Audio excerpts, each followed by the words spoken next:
Yeah, this was the one that keeps pushing what to give all the pre-96 stuff. Get that paid off. Okay? And so, but for one reason, he's got in his head that this is some reason this shouldn't be done. And of course, I've been feeling with that since he was executive director. She brought 3 or 4 articles she got out there. I'm Mike Heinlein, and I like to attend the IT Leaders meeting because it allows me to spend a lot of time networking with my peers. The reason I come to the IT Leaders Indianapolis meetings is just it's a great opportunity to network with fantastic leaders in the city of Indianapolis. I've had the opportunity to meet people from all different industries and all different types of roles, and it's just really fascinating to get to know others in the industry. I come to this event because it's easy to come to. I get to network and meet with people that I wouldn't normally get to meet on my regular daily basis of work, and it's fun, and I learn something every time I come. I'm Stephen Barley. I come to IT Leaders to share ideas and to have opportunities to meet other folks. I enjoy coming to the IT Leaders Indianapolis meetings because it's a great opportunity to hear great content from guest speakers and engage with peers and IT leaders that can discuss the current problems and issues that we're dealing with and come up with solutions together. Good morning, everybody. Welcome to IT Leaders. Happy to have you here. Always glad to see all of you. You are here for a couple of reasons, most likely. You are a staff IT leader of some sort, director, manager, VP, CIO. You've got direct reports. You're in an organization that's often not a technology organization, but you run the technology business unit inside of that. And you believe in mentorship, you believe in networking, and you believe on being your own QA for your own leadership skills. This meeting is designed for that. If you are a sales rep of some sort and you happen to be in here, this meeting is actually not for you. I'm sorry that I missed you. If you'd like to chat about that afterwards, I would like to talk to you, because there are ways you can support this group over time. A couple of things, the bathrooms are working again. Thanks to Doug Benefiel, our facilities director, for making sure that happened. Big deal. It's way more convenient than walking down the hall for 5 minutes to get to the bathrooms. If you need to leave early, please text me or grab one of the other expedient people who are going to be in the room. We go from 8 to 10 in the morning. Sometimes it lets out a little bit early, sometimes late, but if you need to go, we are an escort-only facility, so you do need to reach out to me. If you'd like to stay informed about this event, the best place to do that is either on the website, itleaders.org/Indianapolis, or the LinkedIn company page known as IT Leaders Indianapolis. We keep up to date on both of those. I do most of the announcements on LinkedIn, and we do about 4 emails per meeting. And Nicole Osterhout, who's with us here today, she's the one who helps me get those emails out to you. If you want the emails and you're not getting them, sign up for the mailing list on the website at itleaders.org/Indianapolis. That's how you can stay informed about this event. If you know of a speaker who you think would be appropriate for this group, please let me know. If you like this event and would like to be on video testimonial so that we can spread the word and tell more people about this event, please grab Eric, our videographer, at the end of the meeting so you can do a quick plug on why you show up at IT Leaders. We would really appreciate that. We also do Twitter. I'm doing a little bit more Twitter these days. Rusty Maynard helps me with that, and there is a LinkedIn group as well. We'll talk about that in a minute. Take some pictures of the speakers, take some pictures of the crowd. You can use this hashtag up here if you like. A few of you often post something on LinkedIn about this event afterwards. I cannot tell you what an impact that has on the community for getting the word out. There are many, many people who don't know about IT Leaders, who are in staff IT positions just like you, and who can benefit from the event. So please spread the word. It's very useful, and I think it'll grow this group and even make your experience better. The LinkedIn private group doesn't get a lot of use. I'd love to see it get used more. This is for you to communicate with each other. I moderate that group and make sure that we don't have sales reps in that. So if you want to ask about, you know, is Expedient any good to work with? Or we're thinking about hiring a particular person. Does anybody have any feedback? That sort of thing. You can communicate with each other. It is a private LinkedIn group. It's also called IT Leaders Indianapolis. The icon is red and slightly different from the company page, so you can differentiate the two. We have had a mentorship program going for 6.5 of the 7 years that we've been running IT Leaders. We've got about a dozen CIOs who've expressed interest in being mentors. If you are interested in that idea, we have a one-page self-service model where you get your hallucination of a career path down on paper, you update your LinkedIn resume, and you reach out to one of those people via LinkedIn, and then you agree to have 3 dates, and if there's chemistry, you can continue on with a mentorship relationship. If not, you can go on to the next one. So if that's of interest to you, please contact me directly, dougthies@expedient.com, doug.thies@expedient.com. Okay, this is the part that's for you. Any of you who are looking for a position right now or in between or interested in finding your next role, please, Tatiana, I think we talked. Please go ahead. Hi everyone, my name is Tatiana Hunter. I was formerly with SMC as a product operations manager, and I'm currently looking for a similar position.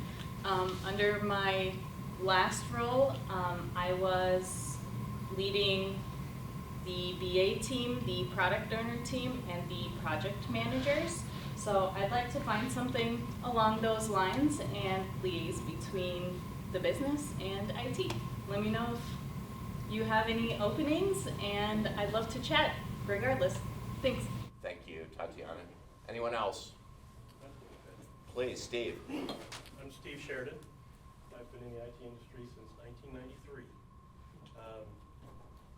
Last company I was with was Initiv out of West Lafayette, their contract research group. My IT experience has taken me from desktop support all the way through being the director of the infrastructure team. So my focus is in the IT infrastructure. I've worked in that for quite a while.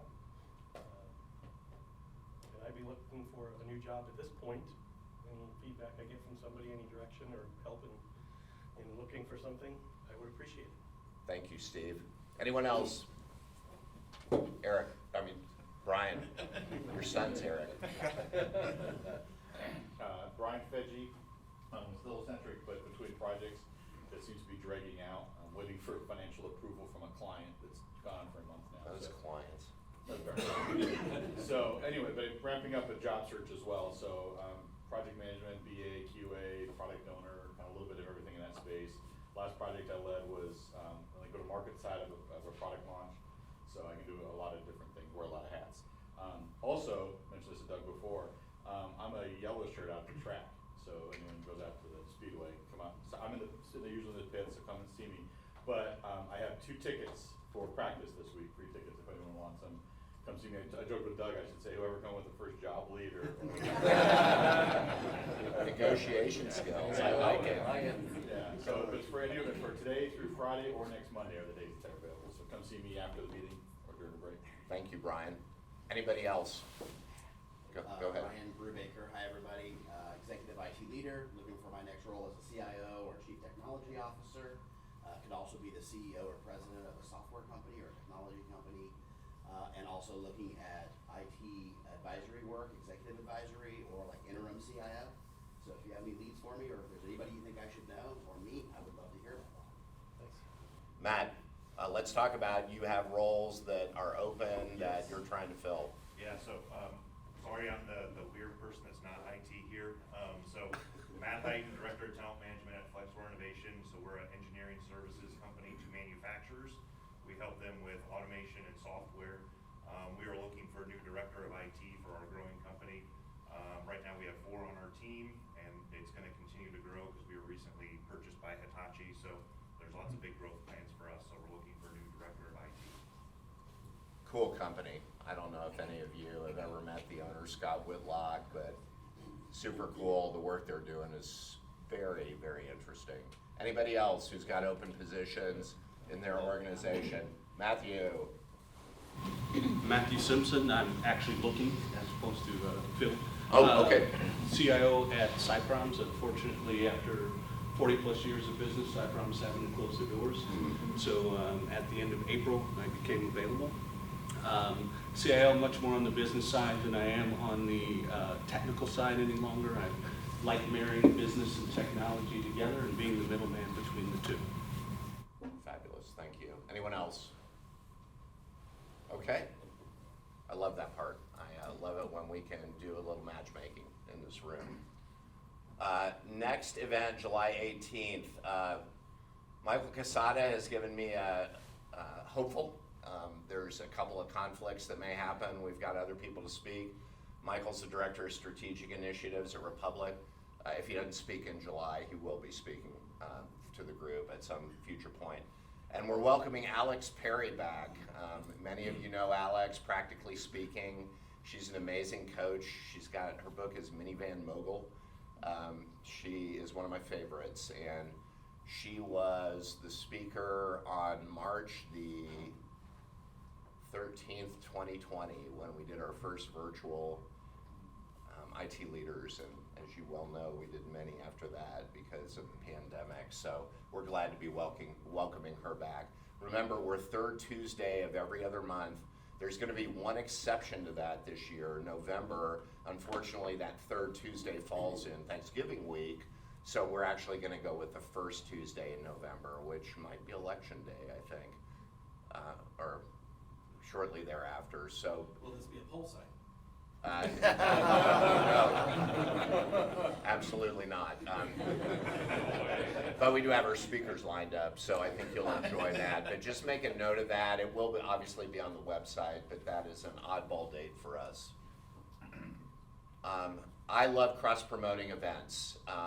We have a number of events going on. I've actually got one that I'm going to mention. We are having Expedient's having an industry expert talk about multi-cloud coming up. I'll mention that in a minute. Women in High Tech's one of our favorites. Darcy, you want to talk about what's going on with Women in High Tech?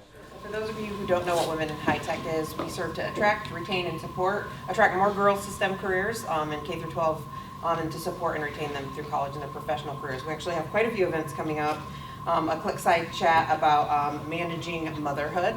And just for the record, men are welcome at these events. We can't make change in these areas, Mike. And we have some really great male allies, and so we actually welcome you to come to these events as well.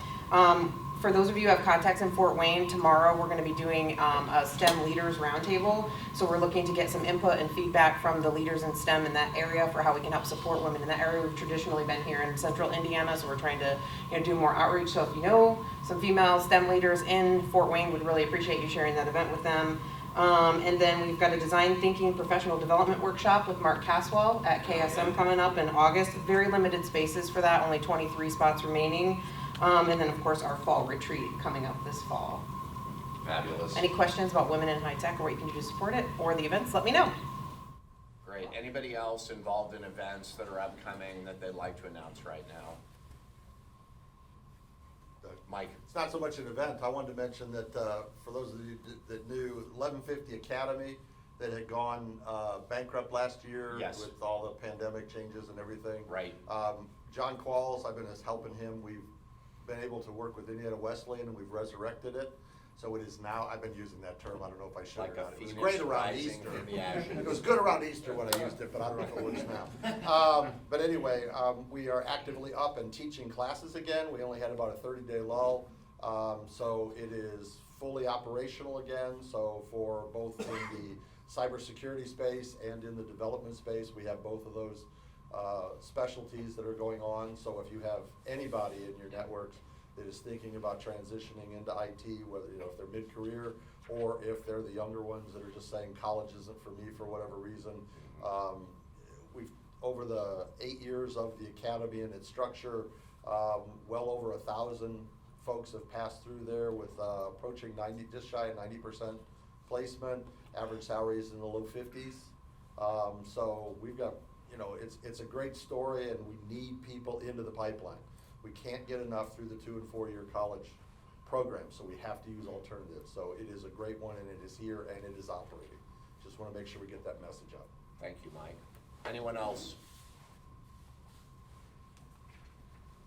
Well, I'm grateful to Expedia, and Expedia lets me spend my time and their money hosting events like this. We've actually started a Louisville event. The next event on this is Thursday.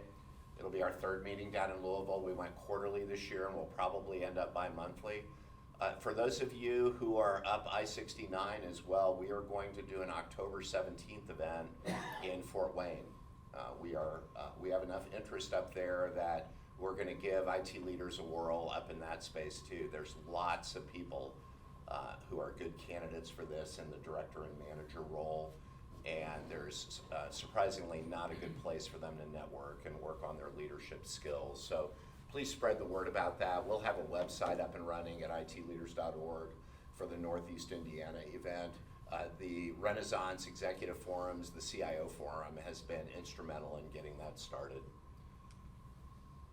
Here's the event I wanted to mention. On May 24th, we're doing a webinar with David Linthicum. If you're in the infrastructure side of IT, you probably already read David's material.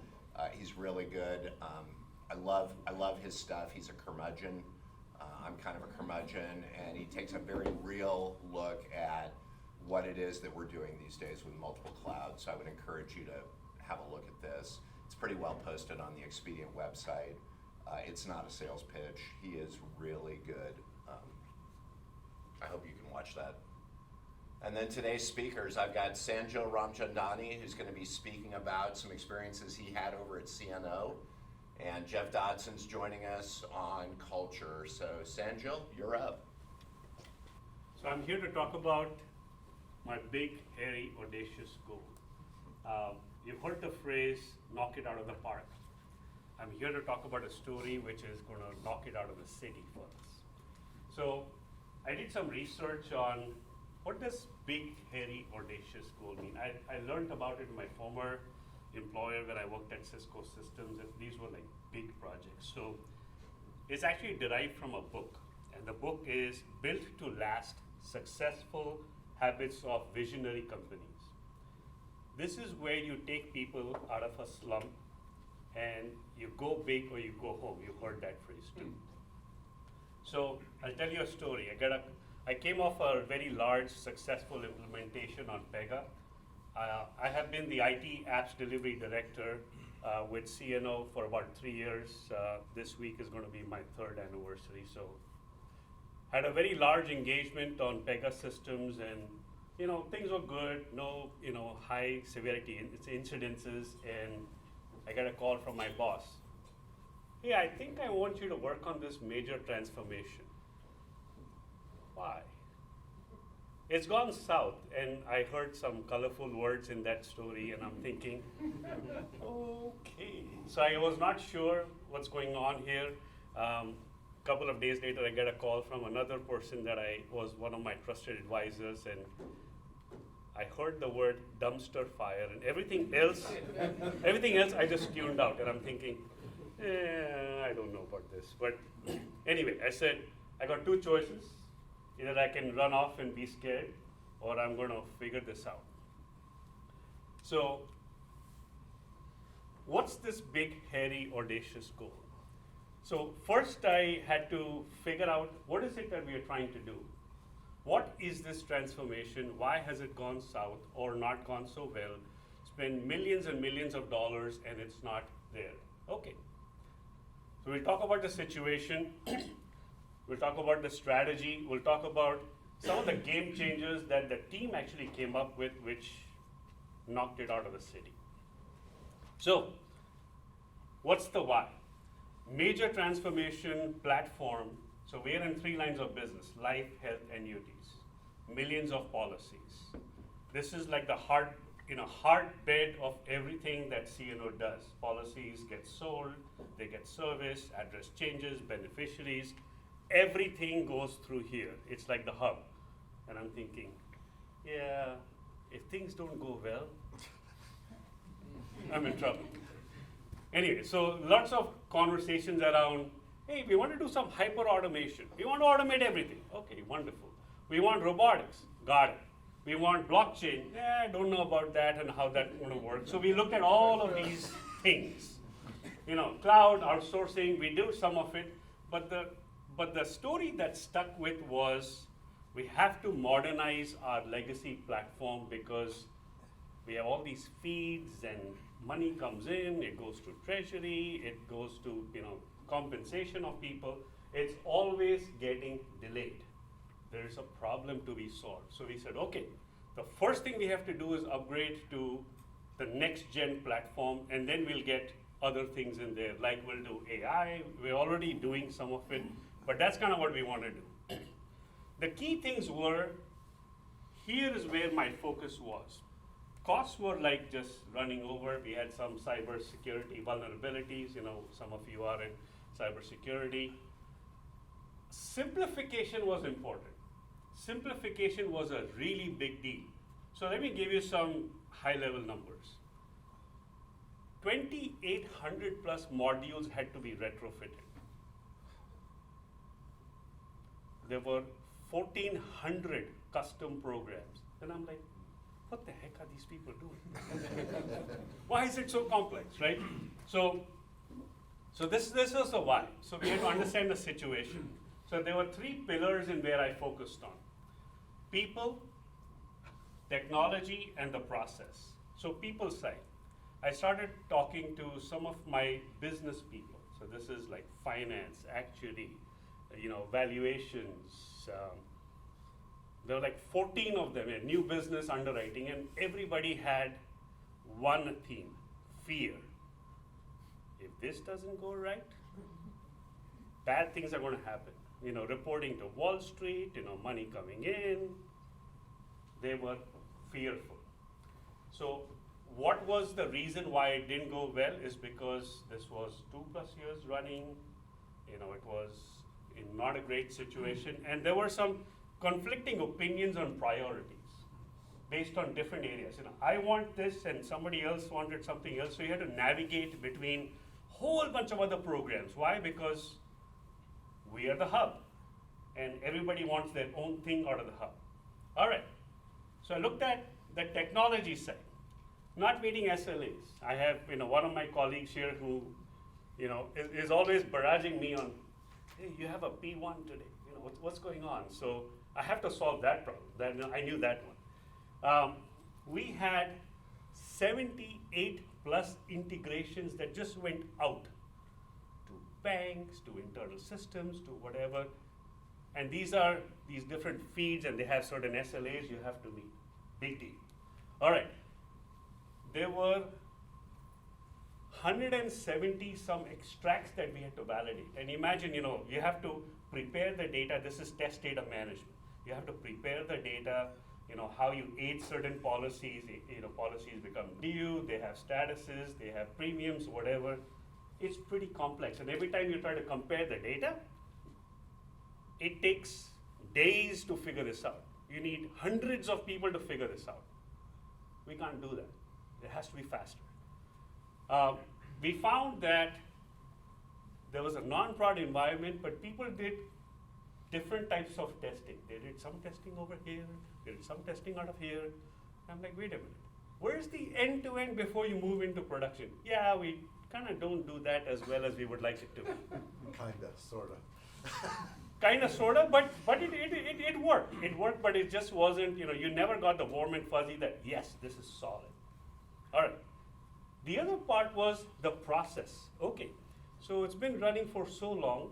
What happens to the concurrent development? We have all of these big programs that are running, products going out the door, other projects dependent on you.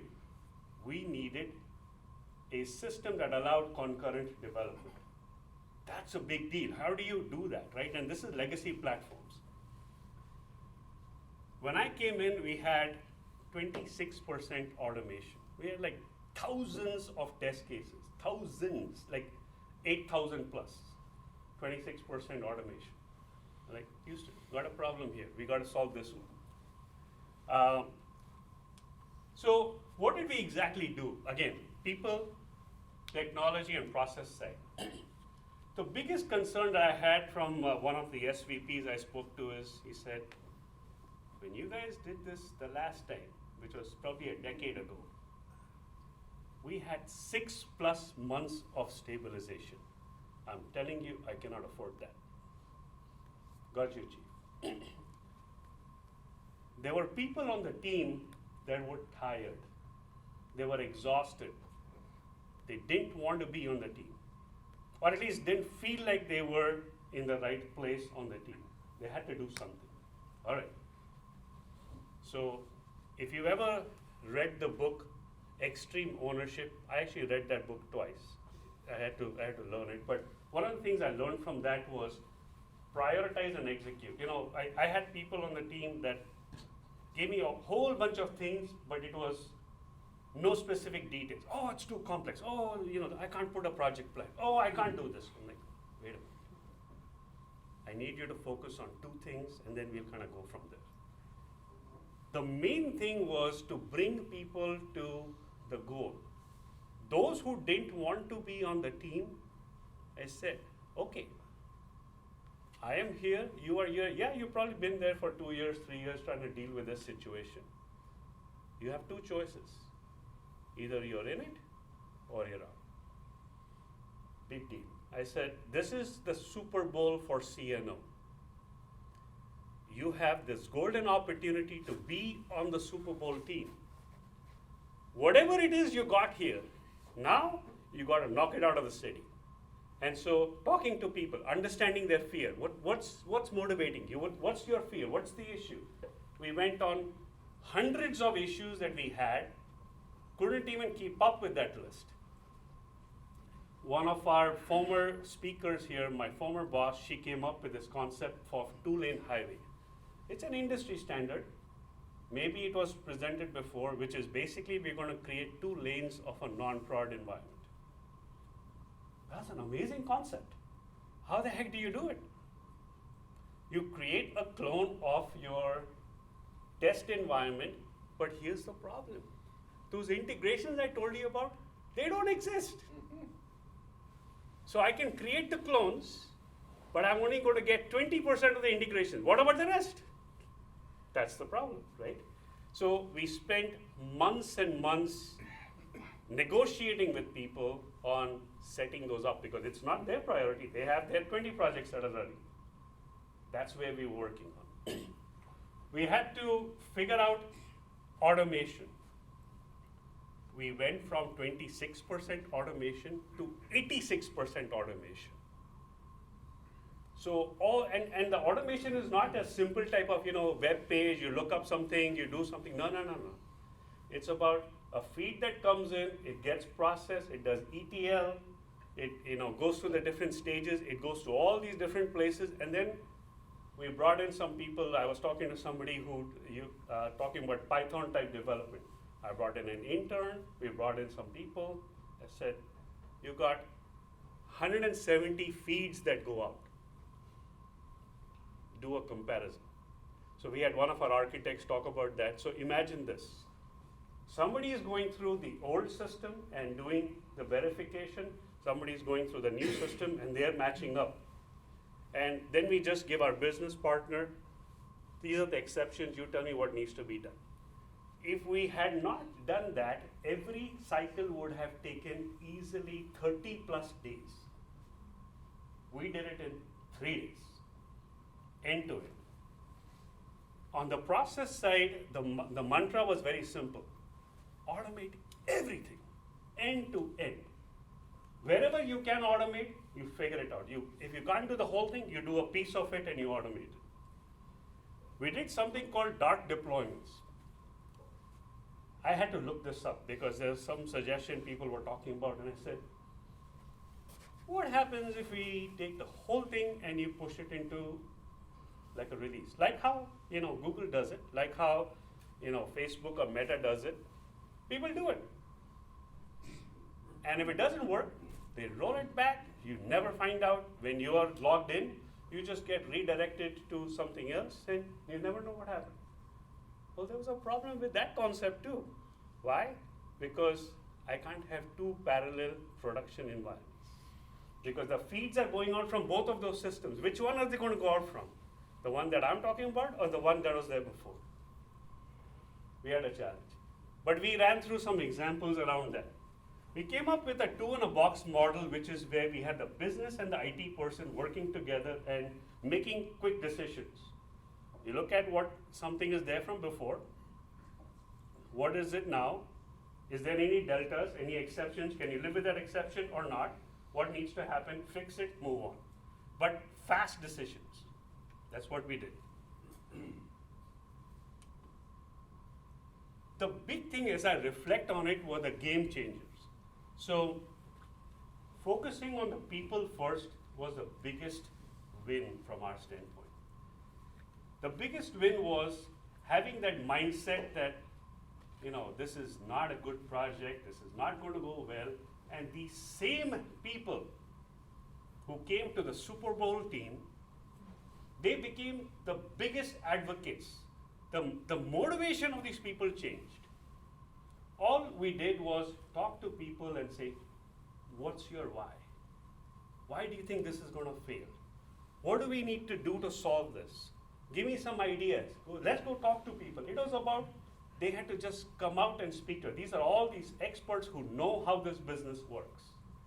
But you got to talk to them and understand their issues, and then they will align. For example, back in the day in 90s, I'm dating myself, I was working in a consulting role at Lilly. My pride factor was I shared the same floor with the C-level executives. I was in the patent, trademark, and office there.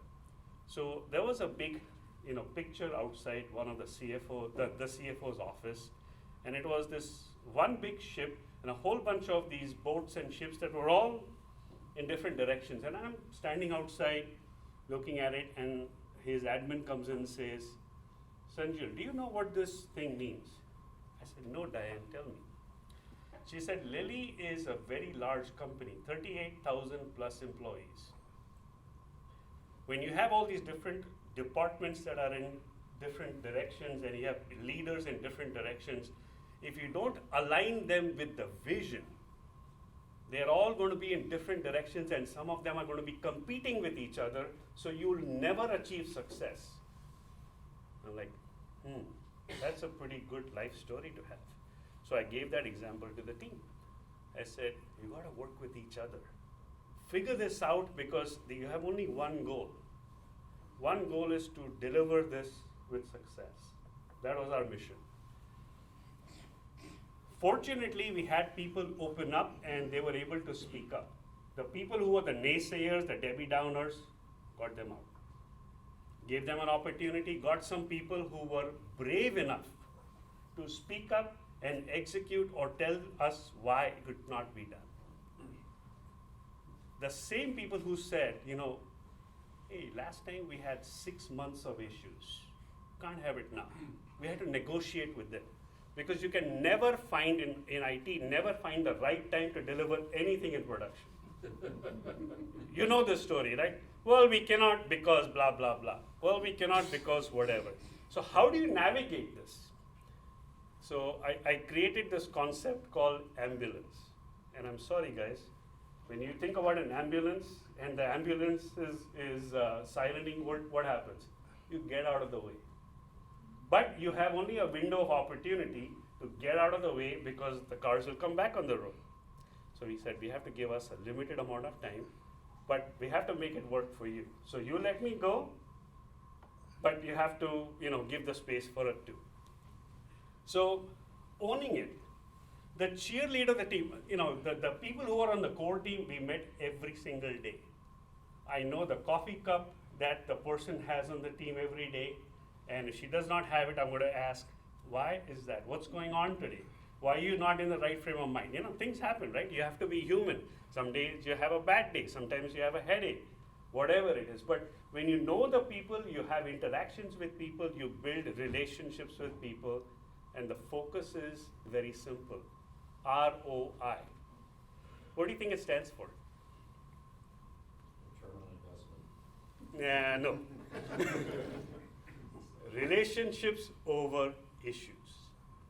You work the relationships, everything falls into place. Going back to the people that you get a flood of all these things, right? You know, I'm supposed to run this big program, and everybody has their 20 issues. I'm like, okay, hold on.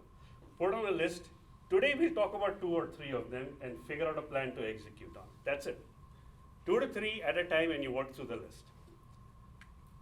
What we did was the dot deployments. The growth mindset was we actually simulated the solution going into production pieces at a time because we had only a window of opportunity. Guess what happened? Our program manager picked a day, February 10th of this year. And we picked that in March of last year. What day was it? Do you know? It was Super Bowl weekend. And I'm like, why did you pick the Super Bowl weekend? No, I don't know. That's fair. I said, okay. I said, there's only one cardinal rule. People are going to have fun, and we have to have pencils down by 4 p.m. Eastern time. 4 p.m. So I said, your opportunity is 2 p.m. and everything happens before that, because we have only one window, right? We have only one window. It's Friday afternoon, going all the way, and these are mainframe systems. This is going to touch like a whole bunch of things. So your window of opportunity is only that weekend, because we cannot have downtime. Why? Because people are selling policies. Some things are coming in, payments are going out, money is coming in, money is going out. What do? You have no option. So we went through the dot deployments multiple number of times, and we found out those little things that happen in there, and we find a way to fix it. Because you will find things in an environment you have never idea what. Or somebody is going to fat finger something and it won't go right, and then you restart that process. Remember that the clock is still ticking. We also have the opportunity where brought in lots of communication. So brought in all these big leaders, from our teams, and we said, this is what we're doing. This is our entire plan. If it doesn't go well on this day, we're going to do it day 2, day 3. We had 3 options in there. We had to negotiate that. That was not easy to do. I remember a call to my boss at 10 o'clock at night on Saturday. I'm like, I know you just joined the organization, but we have a problem. I have my business partner who wants to kill it. I don't know if you remember that, Mr. Paul, but we had that conversation. And I said, we're almost there. My lead person is saying we're almost there. I know we are 2 hours over our planned window, but trust me. If it doesn't work, it's going to fail anyway, right? What's the difference? However, I'm almost there. I trust the team. Give them a chance to execute. And I said, remember that 2 o'clock p.m. pencils down? Maybe it's 3 p.m. But I told the team, I said, guys, after 4 o'clock p.m., there's no phone call, because people will not be in the right state of mind. They will have, a couple of beers down on tailgating. You're not going to get good answers, so forget it. But it worked. It worked. We went through that. And one of the things that we learned out of this is, if you keep your goals too low and you just about meet it, then you're not achieving what you're able to do. As the team who didn't want to be on this team, they came together, they worked through their fears. This is just not an IT platform upgrade. This is where a team worked together that touched every part of CNO.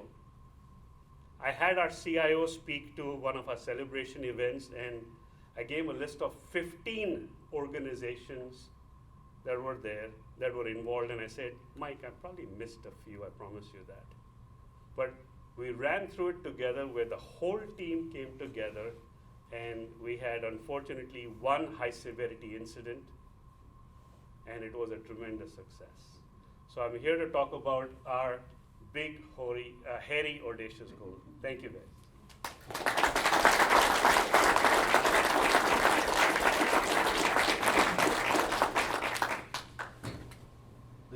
challenges of the people are almost always heavier than the challenges of the technology. Can you imagine being on that team and knowing that you were going to be jumping on what looked like a sinking ship, that had struggled for 2 years? You know, the emotional challenges of that are quite heavy.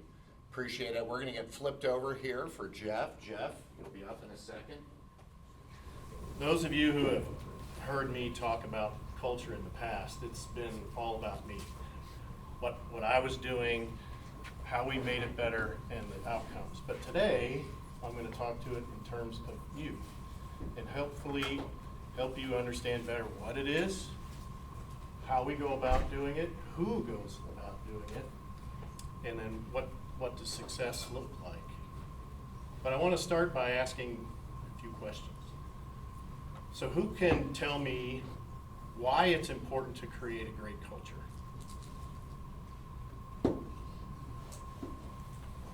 Sure. Because it makes people want to come into work, want to do the job. Thank you. Who will go? Who else? Sure. It's very important to set boundaries to be able to motivate and inspire everybody on the organization to set them into the direction of one strategic vision and allow them to hit that path. Sure. And also retention, they have to be excited and passionate about their jobs. Great. Anybody else? Sure, Ryan. People who are engaged are productive, more productivity. Thank you. Prevent turnover. Prevent turnover. Okay, those are all good answers, but why do we care about those?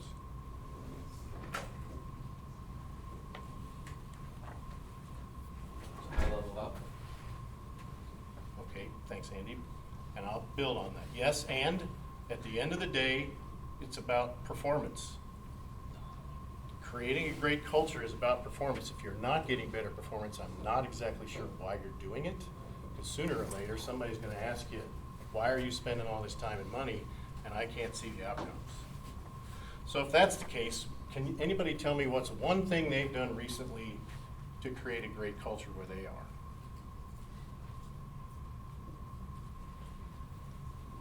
With AR? Where they are. Where they Sorry. are. Sure, Sanjil.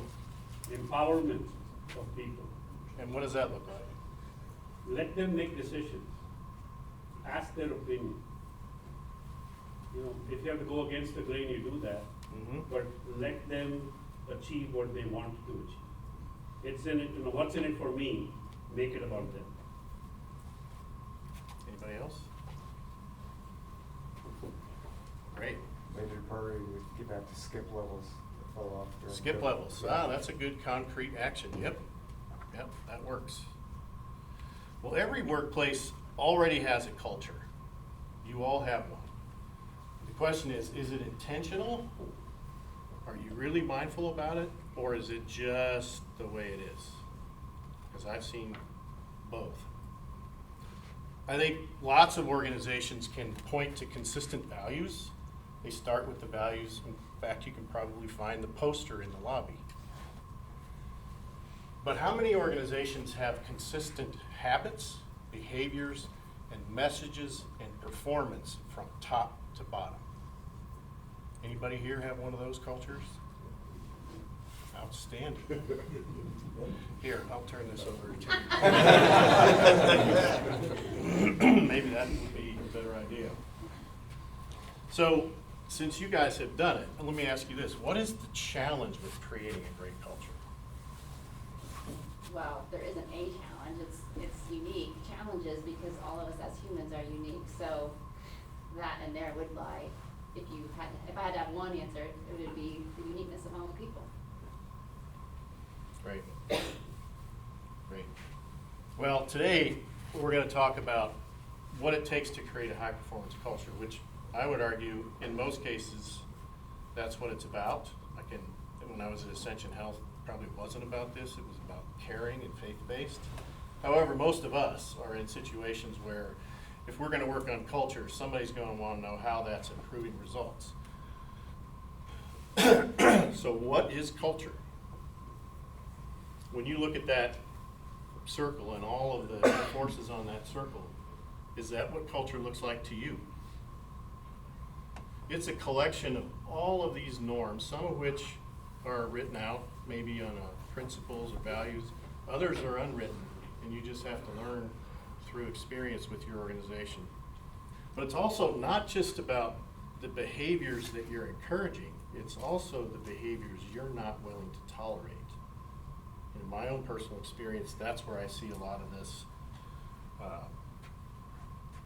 breakdown. So what does it take to achieve consistency across all of this, all the way through the organization? One way to look at culture, and this is through the lens of Cameron and Quinn's 4 cultures, and they've broken it out in 2 competing forces: the internal focus and integration versus external focus and differentiation, and flexibility and discretion versus stability and control. And when you combine those into 4 different things, they're calling them clans, adhocracies, markets, and hierarchy. My guess is we all fit in our organizations in one of these 4. Maybe you're not understanding that that's what that culture is. You're thinking of it in a lot of the things you just described to me. Another way to look at it, is through values. You can see the list of 8 culture types, if you will, here. The interesting thing here is results in caring at the top, and then way down the list is the last 6. And the interesting thing about those top 2 is they stay consistent across all kinds of organizations, cultures. Cultures is redundant, but they're pretty consistent across industries. And then what you see in the bottom 6, those can vary depending upon the particular situation. The 3 big places, well, actually 4. So I started in a GE divestiture. We all know GE was based on the celebrity CEO culture, if you will, back in those days. Then I went to Sony. Sony was based on quality. Although I would say the entertainment division did a good job of separating themselves from that. Ascension Health was all about care. And then now at United, it was all about results. So it's pretty consistent. Now, what would you all add to that list? Sure, Raquel. Our number one thing is unmatched experiences, both for our clients and for the people we work with. So if I haven't heard from Tony in a while, I call him. Yeah, he hasn't heard from me in a while, he reaches out to me. Because it's all about, we want everybody to be happy at the end of the day, happy on Mondays, whatever the phrase is, we want those unmatched experiences to be felt internally as much as externally. Is that the one thing? Well, that's what we were both thinking of, it's top down. I mean, it's our founding members at Centric created unmatched experiences as the reason why we exist. It's literally our core purpose. Mm-hmm. So when I interview, when we talk about what we do, that comes up. And sure, sometimes people are like, that's some marketing speak. As a marketer, I thought that when I was interviewing myself, and then it turns out it's very real. We all submit stuff. Indianapolis had about 55 unmatched experiences that we put in our portal last year to document what we're doing. And I go there sometimes for my own inspiration, like, what's Cincinnati doing? What's Chicago doing? And there's great ideas and great ways to serve others. And that's our number one thing. It works 2 ways. It's internal and external. Mm-hmm. Unmatched experiences for us. It's a great point. And because of that, we're able to provide unmatched experiences out. Yeah. Great. Anybody else? That's a good one. That's hard to follow. You can definitely see how that trickles from the top all the way through. People are thinking about it in their interactions, not with just the clients, but with each other. That's great. Yeah. Any other examples? Okay. I like to think of it this way. So the real question is, to me, is your culture helping you perform better, or is your culture actually an obstacle to great performance? So let's see from a show of hands, how many people in the room say their culture actually supports great performance? wow, that's probably more than I expected. So how many of you are in a culture where you feel like it is actually in the way of great performance? Opportunity. All right, so not unusual. I'm actually surprised at how positive those results are. So that's maybe because we're in Indiana, I'm not sure. My experience on the coast, not so much. All right, so the key metaphor that we're going to talk about here with the building of a high performance culture is the chocolate fountain. I don't know, makes me hungry too, but that's because it's all about the top leader down. So I'm sure that many of you are in situations just like I've been throughout my career, which is you're in an organization where either your boss or the CEO isn't all that big on culture, doesn't really care about it, doesn't see how it translates to results, but you think it does. Is it possible for you to create your own culture inside of the larger organization? Yeah, I think so. And by the way, from my own experience, nobody's going to stop you from doing that. And when you start getting really great results because you've invested there, they're going to ask you how you did it. And maybe, best part, they're going to support you. So, before we get into how to do it, let's talk about the big reasons people are making mistakes on this and it's not going as well. So there's 9 of them before we get into what to do. So the first one, senior leadership team invests in a marketing firm that's going to create a bunch of fanfare and sizzle about what we're going to do and expect everybody else to do the work. Well, employees are too smart for that. They get cynical. It's another thing that we're going to invest a bunch of money in. It's going to flame out and we're going to move on. And if you try again, they're just going to be even more cynical. This is my favorite one. They go off, the senior leadership team goes off to an exotic location, and while they're playing golf, and I love his golf pants. Not sure where they took this, but they have this epiphany of what the culture should be, and they're going to come back and they're going to deliver it to the organization and say, here, do this. That doesn't work either. Or they come back and they say, we got this great idea, but you guys go first. We got things to do. That, again, creates cynical employees. Because to be successful in creating a high-performing culture, the leaders have to go first, and they have to look at their own behaviors. And they have to understand, what about my behaviors is positive in the culture, and what about my behaviors are in the way? They've got to start making the changes first. Most senior leaders don't want to be bothered with this kind of stuff because, first of all, they suffer with the level of vulnerability that's required, and they don't want to do the hard work.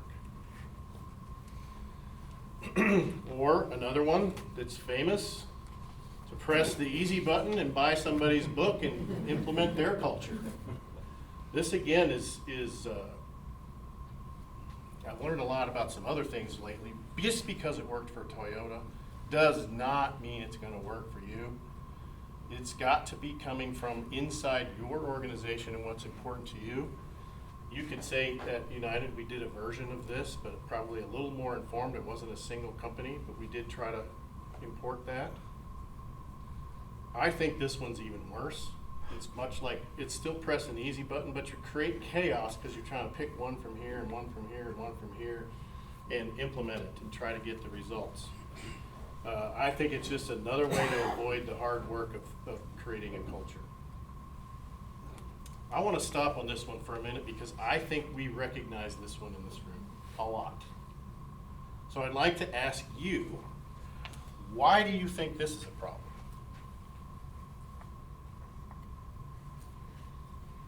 Sure. It's like a Band-Aid that doesn't really address the root cause. Yeah. Yeah. And why has it become so popular? Go ahead.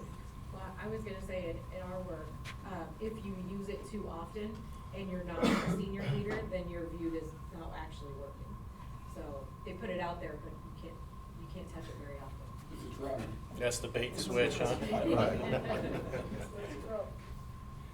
It's also easy, you just write a check, you buy some stuff. That way then everybody can go back to what they were doing, so it's not really real. It's not real. Yeah. What about this is actually leading to good performance?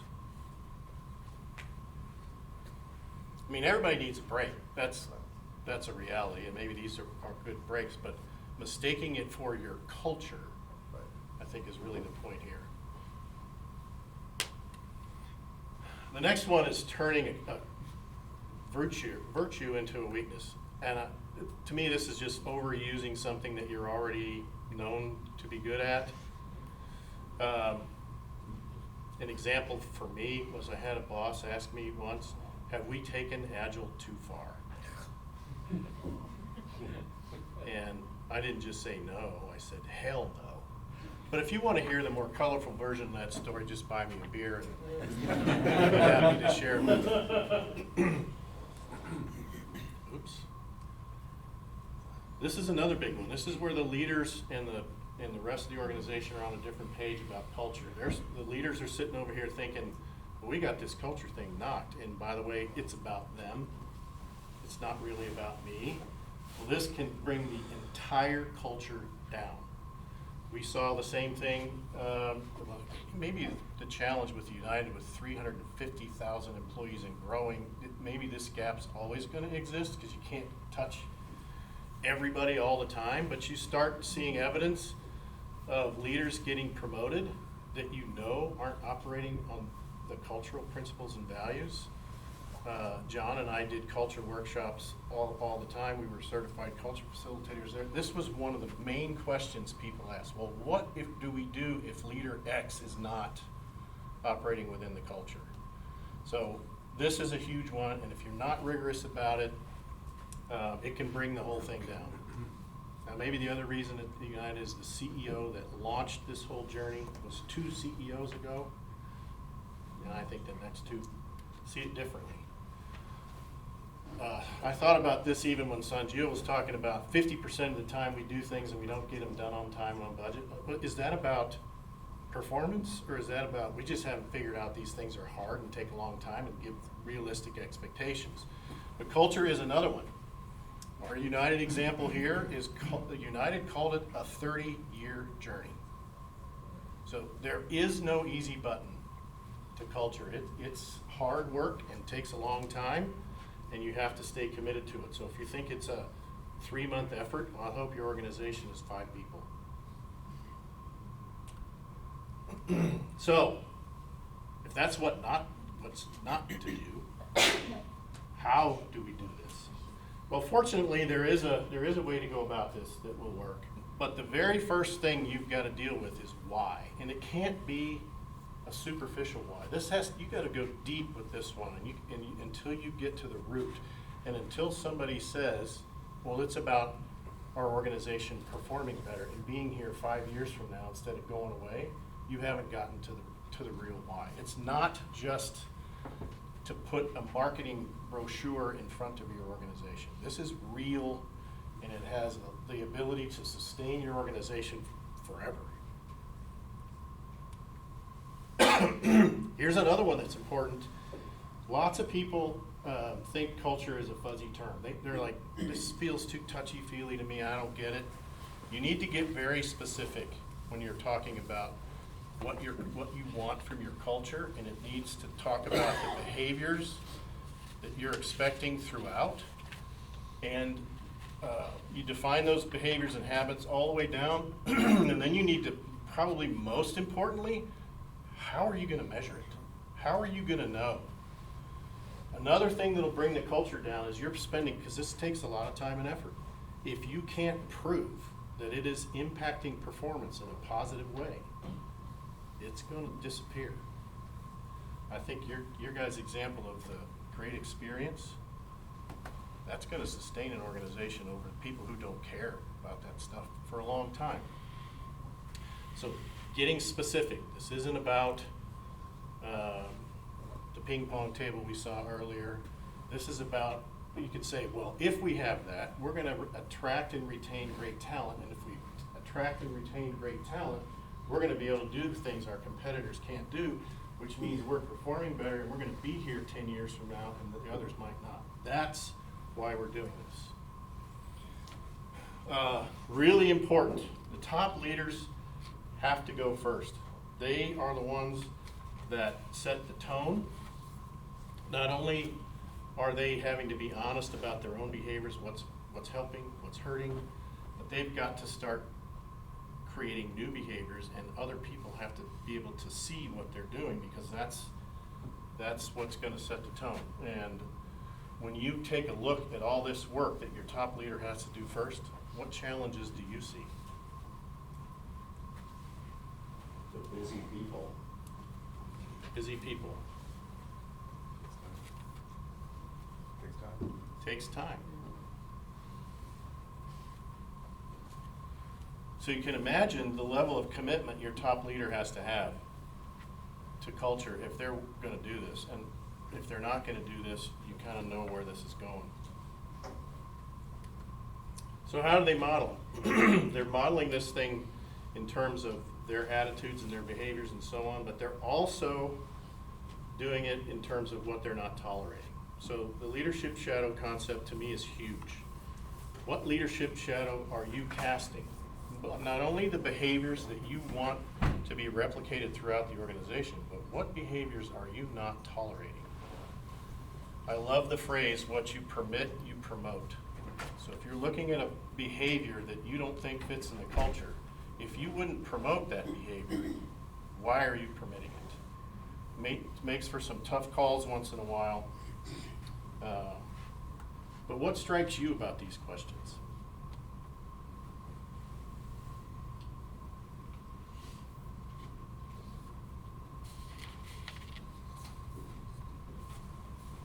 A lot about you.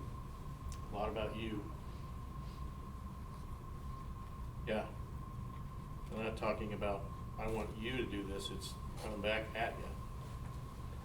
I've always thought a culture is that you can't change the culture, you can only change yourself and influence the culture. Drive it, you lead it, but you can't force the change. You change yourself.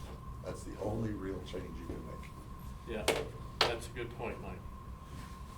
Starts with you. All right, when you look at this one, your cultural values need to be supported by your systems and structures in the organization. And I like this one because I think that people don't necessarily think of this when they're talking about rolling out the culture. It's the whole support system that keeps it going. You see things like recruiting. Why would you recruit and hire somebody that you know doesn't fit in your culture? You started with a problem, but you can eliminate that by just not hiring them in the first place. Any insights that you have on this slide? What strikes you about this?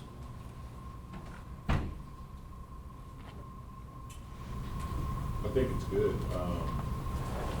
Would probably add something that's really key to what we do, and that is, I'm sure it's not already up there, some old eyes might not be seeing it, but consistent and regular feedback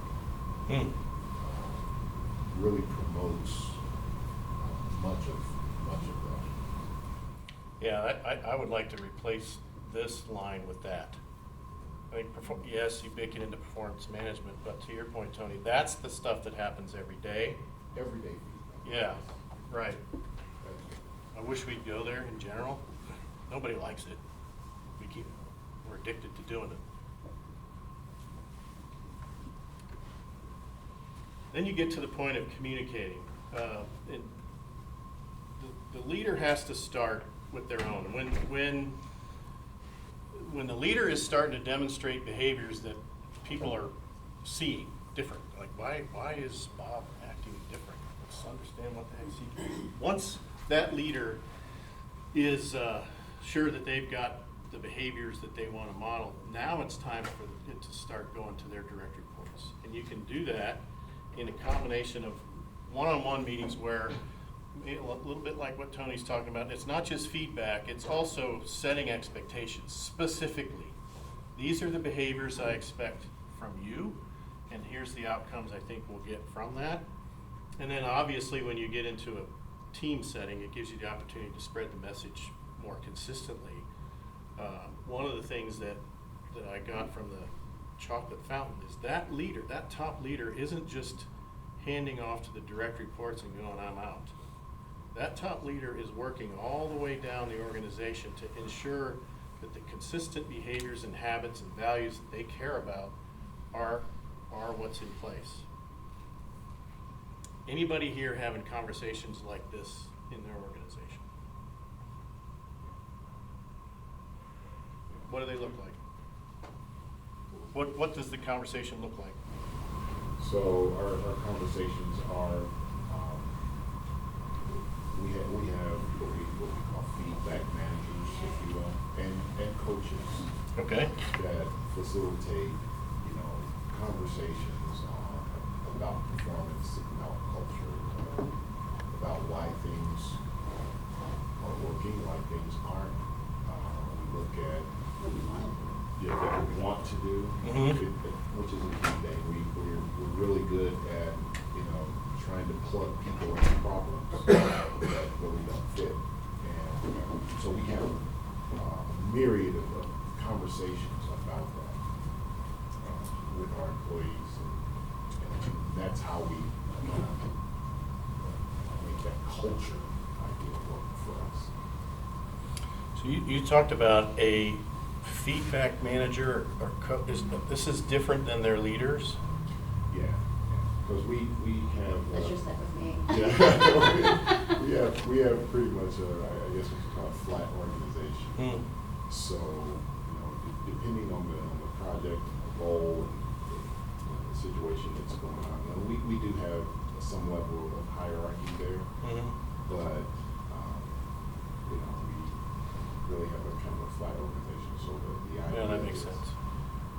We're trying to enhance everyone. I may not be saying that.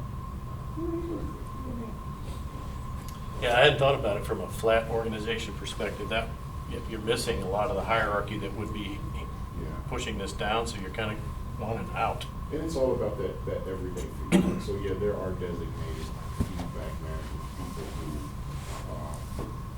are in positions who are assigned some people to work with regularly. But the everyday feedback aspect is what's really key, because our company is so large, and there's people, projects all over the place, and so we have to talk, we have to know what's going on, and it's better to know what's going good now or bad now than waiting 6 months down some mid-year review or annual review, and then you find out you didn't do it very well. Yeah. So everyday feedback is real important, and that's pretty much the construct of our feedback management. Yeah, I think this has anything to do with you guys just getting voted best place to work. Maybe. Yeah, I think there might be a connection. Yeah. Thank you. Anybody else? This harkens back to Lou Russell, the lady who teaches our IT leadership boot camp. Bad news early is good news. Yeah. Yeah. Yeah, you can do something about it when it's early, and yeah.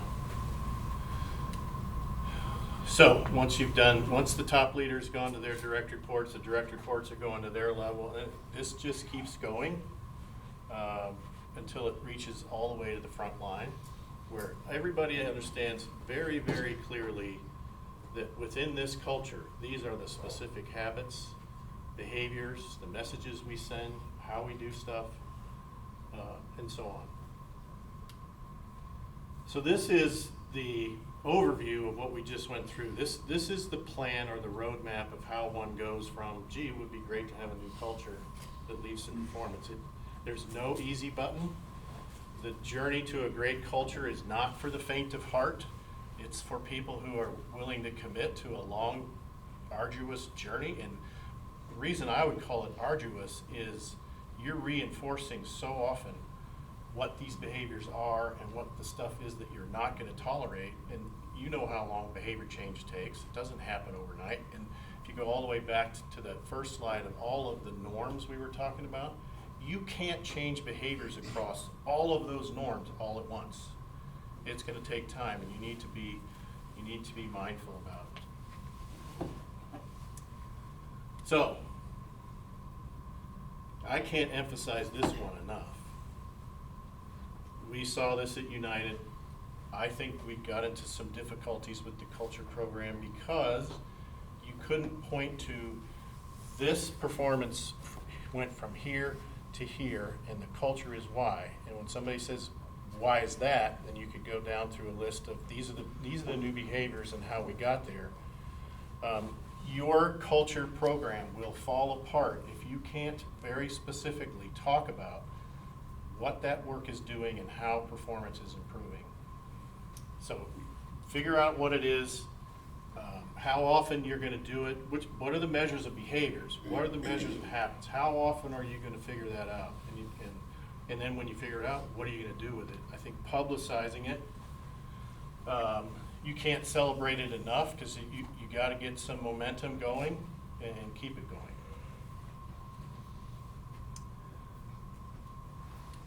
All right, so I hope it's clear-ish what this culture journey is about, who's doing it, how we're doing it, why we're doing it, and what it takes to make it happen. And like I said, most importantly, how are you going to measure it?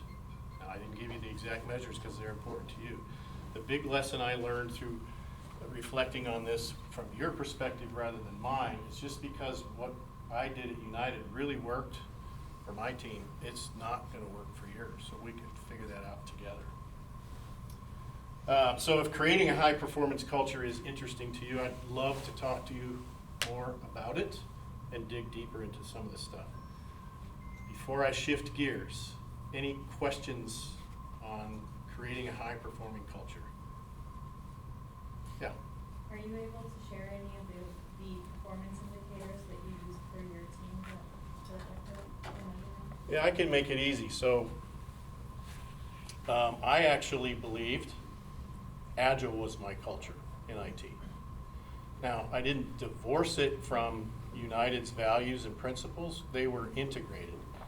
But those values and principles didn't drive habits and behaviors and consistency of performance all the way through the organization. But if you take Agile seriously, it will. And another way to look at it is investing in an operating model. So the metrics became, what's my velocity looks like? What's my perfect implementation rates look like? What's my WIP look like? What does the prioritization look like? How are we? Those things now become the measurement of your culture because Agile was the culture. But Agile based on 5 core values and 25 principles that were part of the broader culture. And we had, when other people were experiencing 25% turnover, we had 2%.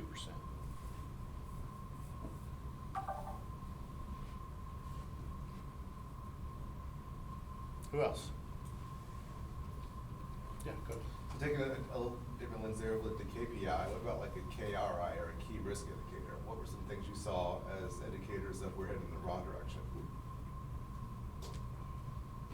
I don't think there were any indicators per se, unless you want to talk about Agile. I'm thinking the broader culture. So which level do you want to? Go like broader culture. So you see the KPIs of what we're doing performance-wise, but if we're not hitting the green, how do we know we're not hitting the red?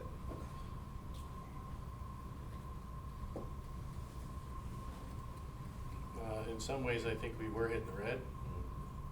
When we go back to the slide that was talking about leadership looking at the culture differently than everybody else, I think that's a red indicator.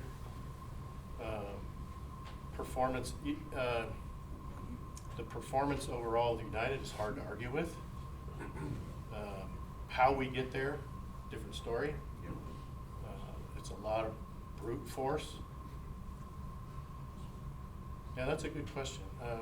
Cody, my big red would be a quiet room. Yep. If my people aren't talking to each other, interacting, asking questions, something wrong.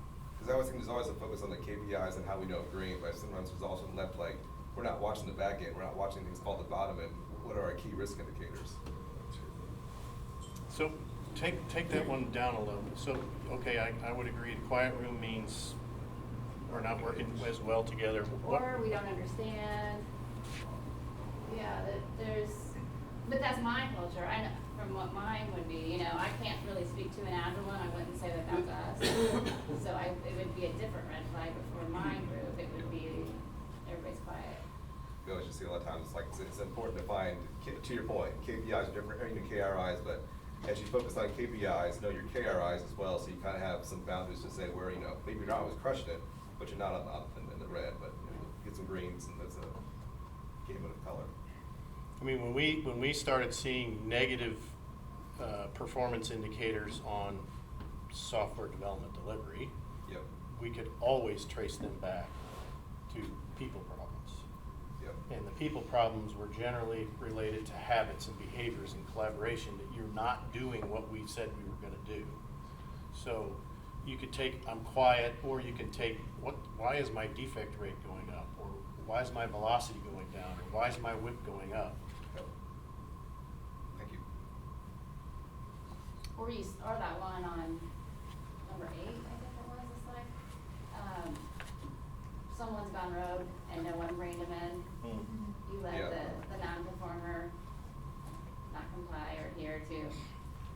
That's you're gone if you don't fix that one. Yeah. You know, that you made me think. So to me, a big red indicator is tolerating behavior you shouldn't tolerate. I was just thinking about that actually, to that Yeah. specific example she's talking about, where if you allow bad behavior to percolate, it becomes an accepted norm, and you gotta kill it right there. Like people talking about problems, not bringing up solutions, or it's the other people's problem, not mine. No. Yeah. Culture, C of culture is same as C as collaboration. We have to Yeah. work together. Yeah. And you want people to add to that culture, absolutely, but not in a way that's gonna be toxic. That's right. So a particular subject that was of great interest to me was usually when you see bad behavior being tolerated, it's because that person gets results, right? So they're tolerating them because of that. My gut told me there's damage being done, but I couldn't find a way to measure it. So I kept asking people every time I was in a situation to talk about that, do you have any examples of how to measure that? So I did come across a book that explained it and said, when you have a person who's behaving outside the culture, nobody's operating on their own anymore, right? We're all collaborating on teams.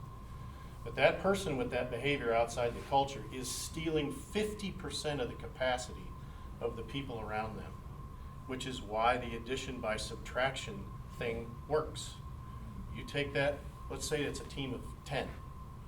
You take that one person out, you just got 4.5 FTEs of capacity back that was getting stolen. So it definitely matters. And I've seen it myself. I've witnessed that myself. It was the first time it happened, I was blown away. Anything else?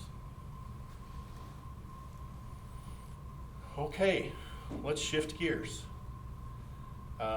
If you're serious about your career, I want to talk to you about it. I think you wouldn't be here if you weren't. So many of you have asked me today, are you retired? Not really. My purpose and my passion is to develop the next generation of senior IT leaders, especially in Indiana. So I have created something exclusively for those of you who want to get there. It's let's take a look.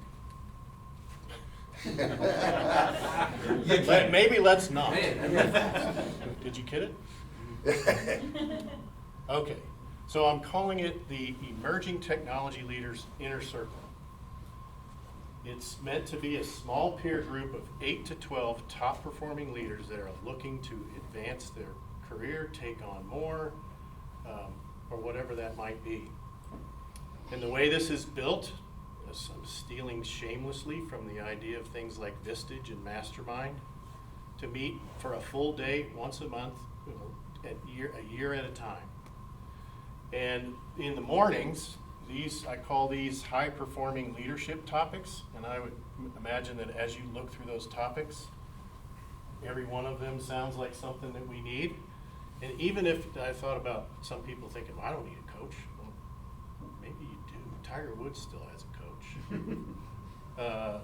Anyway, and these high-performing leadership topics in the morning, it's not the typical training. It's a multi-dimensional approach to it's facilitation, it's training, it's me coaching, it's peer coaching, and you're going to leave every session with what's the one thing I'm going to do this month to put that leadership practice into play, and you're going to come back the following month, and the first thing we're going to do when we open in the morning is share how it went. And then when we come back in the afternoon, it will be a real problem that one of the members brings to the table, and I'm going to facilitate the group through group problem solving, and hopefully you're going to walk away with at least an approach, if not a solution. And you'll get a 30 to 60 minute individual one-on-one coaching session from me in between every one of those meetings. So if this sounds interesting to you, please come see me. I'll stick around after the meeting, and if not, schedule time and we'll go into it later. Thank you.